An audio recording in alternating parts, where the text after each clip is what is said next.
Bom dia, meu nome é Gustavo Vital Sales Nogueira e esse é o seminário de física do trabalho de física do professor João Torreiro, do qual eu optei por fazer individualmente e fiquei com o tema do satélite natural da Terra, do único que a gente conhece e que provavelmente é o único que existe, que é chamado de Lua. Esse é um trabalho realizado em Maceió, Alagoas,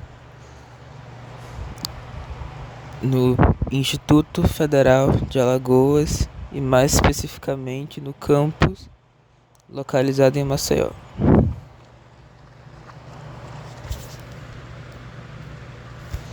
A Lua, como já falei, ela é o único satélite natural da Terra e ela atua para nós como um lugar muito importante, já que é o que a gente mais tem manuseio para estudar sobre os outros astros, não só sobre a própria Lua. Esse trabalho vai cobrir a Lua, porém ela também é usada para cobrir outros astros como Marte, por exemplo.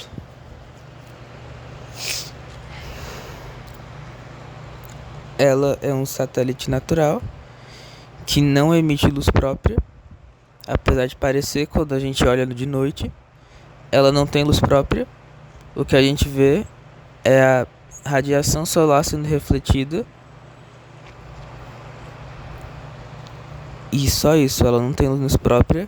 E o homem foi capaz de pisar na Lua pela primeira vez na Operação Apollo em 20 de julho de 1969, o que possibilitou com que nós pudéssemos estudar muito mais sobre esse satélite. A sua origem, de acordo com a teoria do geólogo canadense Reginald Daly, que foi elaborada pela primeira vez em 1946. Isso é muitos anos antes da gente sequer pisar na Lua, para ver o quanto ele já estava avançado e o quanto já dava para saber também, de acordo com as observações. A Terra, segundo essa teoria, ela disse que a Terra primitiva não é a nossa Terra, não é essa Terra que a gente conhece, era uma Terra muito diferente. Ela colidiu com um protoplaneta do tamanho de Marte, chamado de Theia. É o nome dado ao planeta. Esse impacto vaporizou e ejetou toneladas de detritos, substâncias químicas e tudo mais de ambos os planetas.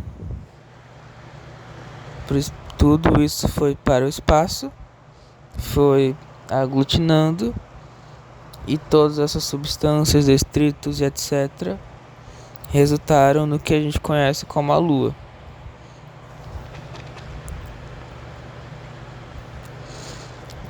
Bom, na parte do clima, e mais especificamente da maneira como a Lua influencia no nosso clima,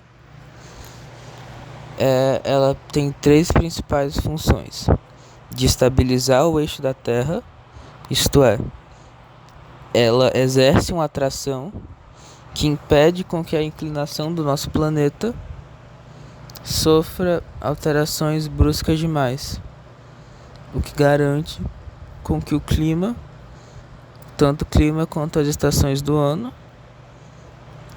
permaneçam estáveis ao longo de milênios.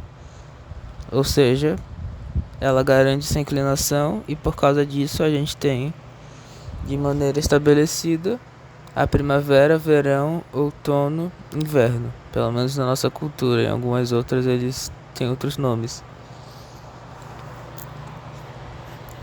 Ela também atua movendo as correntes oceânicas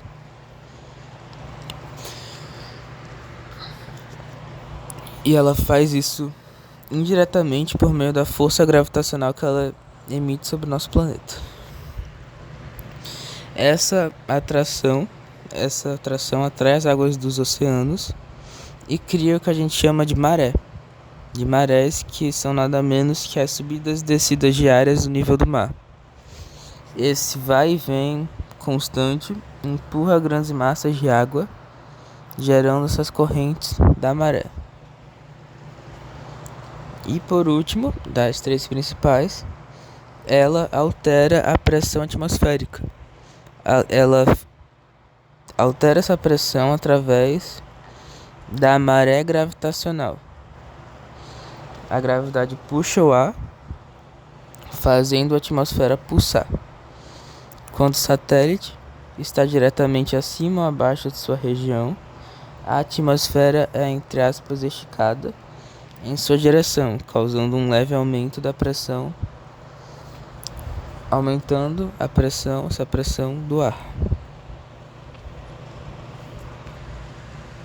Bom, esse tópico diz sobre o que aconteceria se a Lua simplesmente deixasse de existir, ou então se ela nunca tivesse existido para início de conversa.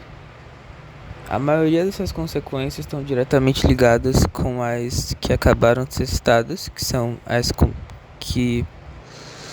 influências do clima, da Lua no nosso planeta, que influencia, e sem ela a gente teria dias mais curtos, climas extremos, estações caóticas, seria um dia hiper gelado e no outro pegando fogo. As marés teriam colapso e mais, a gente teria um caos na vida animal. Animais que dependem da luz do luar para caçar ou da inclinação estelar para migrar ficariam completamente desorientados. Além de que a gente viveria num planeta totalmente caótico, não teria luz.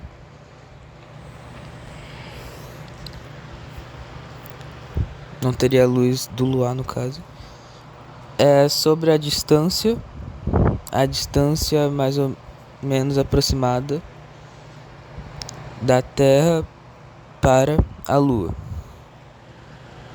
Essa distância, ela corresponde a 0,0000000,4 anos-luz, que é uma quantia de anos-luz muito insignificante e curta, o que traduzido para unidade de medida normal daria cerca de 1,3 segundos para a gente viajar da Lua até a Terra e, portanto, da Terra até a Lua. Bom, sobre essa unidade que eu acabei de citar, que é o ano-luz, ele foi criado pelos cientistas para medir as distâncias exorbitantes, que são as distâncias do universo, né? Já que o universo é enorme e muito, muito, muito vasto, não faria sentido, não seria viável continuar medindo por quilômetros ou então unidades de medida comuns. Então o ano-luz serve justamente para facilitar e não ter aqueles números gigantescos. Ela representa a distância que a luz viaja em um ano, o que seria cerca de 9,46 trilhões de quilômetros, funcionando como uma régua universal 1000 vezes mais prática do que 1 milhão de números em quilômetro. Sobre a massa da Lua, a Terra ela é cerca de 81 vezes mais pesada, massiva, do que a Lua. Por ser tão menor, a força da gravidade na superfície lunar é muito mais fraca, o que faz com que uma pessoa pese exatamente 6 vezes menos na Lua do que ela pesaria na Terra. Ela teria 6 vezes menos o peso dela. E sobre a rotação da Lua, a Lua gira em torno do próprio eixo na mesma velocidade em que ela orbita a Terra, rotação síncrona. o que levaria cerca de 27 dias e 8 horas para completar uma volta completa.